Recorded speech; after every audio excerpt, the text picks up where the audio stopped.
Ja dzentore pa para. Când spițea și cum spițea râmenie? Da, mă știu, spițea toamna Iahna. Cum îi chemea râmenie? Zamă. Zamă. Din ca băga untos un tulim ce avea, loc de ea, din ca și-am de ceapă, iau un aș pipir și mi-am de caș și apă de bă, spițea zamă. Zamă. Când mă mult, iară? Iahna. O făcea tot una râmenie asta, mă? Atunci când nu avea trășănea, zamă zicea. Strol de hnelul. Alte ți făcea alte zi actare? Ce zicea, ia pitele de urgeaz, ziceam noi, Iar dzentore pita de rugeas cum spițea? Pita de urgeaz, ziceam, am o oxială. Din cam hâniocul... Că ce seara spițea pita de rugeas? Dimineața zicea zamă, te prende, tu să ne măcar ce măcar de noi, nu zicea prend ca tu. După aia...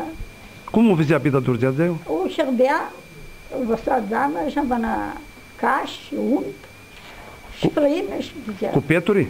Nu, de frăină de misă. Frăină de misuri?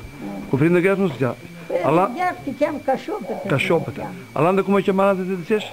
Pescutită. Nu pescutită, alanda de... Pita de hânioc. Cum zici? Pita de... Pita de hânioc, să de urgeaz. Pita de rânior, care e râniorul?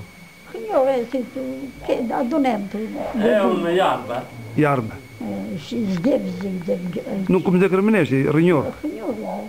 Este cu răgetini? Adunați frenză, voi cai? Adunem câte de hăzitină, după tăiem hăzitină. Și aici cum se face cu... Da, șerbi de gane și amină unt, caș și făină și se face. De misuri? De misuri. Și aici seara? Seara te prenzi cum să ai culie. Cu ceatul ce știu.